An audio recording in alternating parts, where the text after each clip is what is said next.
That morning in Astoria, there were few in this city who dared to imagine.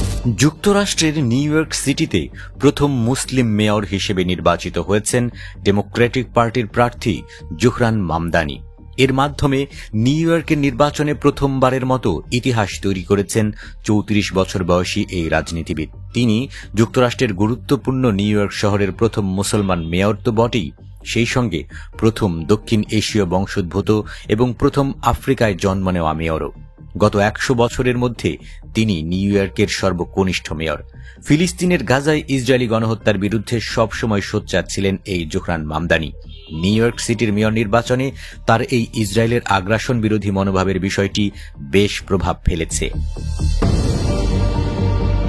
আর তাই প্রকাশ্যে ইসরায়েলের সমালোচনা করা মামদানির নিউ ইয়র্ক সিটির মেয়র নির্বাচিত হওয়ার বিষয়টি মেনে নিতে পারছে না ইসরায়েলের প্রবাস বিষয়ক মন্ত্রী আমিখাই চিকলি। ফিলিস্তিনপন্থী জোহরান মামদানি মেয়র নির্বাচিত হওয়ায় নিউ ইয়র্ক থেকে ইহুদিদের এখন ইসরায়েলে চলে যাওয়ার কথা ভাবা উচিত বলে মন্তব্য করেছেন তিনি।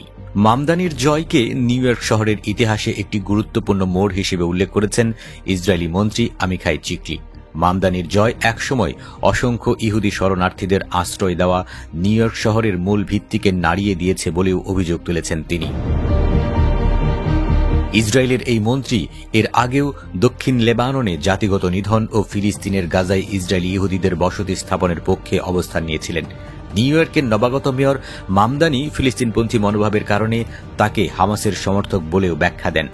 ইসরায়েলি মন্ত্রী আমিখাই চিকলি দাবি করেন ২৫ বছর আগে 9/11 হামলায় সন্ত্রাসী ও মামদানির মতাদর্শের পুরোপুরি মিল রয়েছে। তিনি বলেন, তাই নিউ ইয়র্কে থাকা ইহুদিদের এখন সত্যিই ভেবে দেখা উচিত, ইসরায়েলি হতে পারে তাদের জন্য সবচেয়ে নিরাপদ আশ্রয়। এর আগে মঙ্গলবারের নির্বাচনে জয় পেয়ে নিউ ইয়র্কের ইতিহাসে প্রথম মুসলিম মেয়র হিসেবে নির্বাচিত হন মামদানি। তার এই জয়ের পরপরই চিকলির মতো হতাশা প্রকাশ করেন আরও কয়েকজন ইসরায়েলি কর্মকর্তা। মামদানির মেয়র হওয়াকে নিউ ইয়র্কে ইহুদি বিদ্বেষের জয় বলে আখ্যা দিয়েছেন ইসরায়েলের জাতীয় নিরাপত্তা মন্ত্রী বেন গাভির।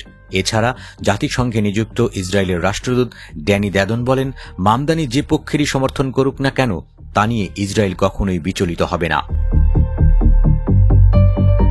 ৩৪ বছর বয়সী মামদানির জন্ম আফ্রিকার দারিদ্র্যপীড়িত দেশ উগান্ডায়। তার বাবা মা ভারতীয় বংশোদ্ভূত। শিশুকালে তিনি যুক্তরাষ্ট্রে আসেন।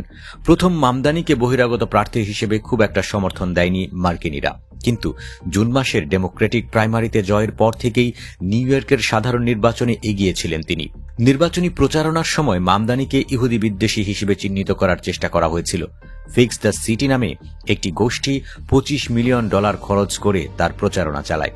এমনকি মুসলিম বিদ্বেষী মহলের কাছ থেকে কটূক্তি ও হত্যার হুমকিও পান তিনি। কিন্তু এত কিছুর পরও নিউ ইয়র্ক সিটির মেয়র হিসেবে চূড়ান্ত বিজয় অর্জন করে নিন্দুকদের মুখে কুলুপ এঁটে দেন তিনি।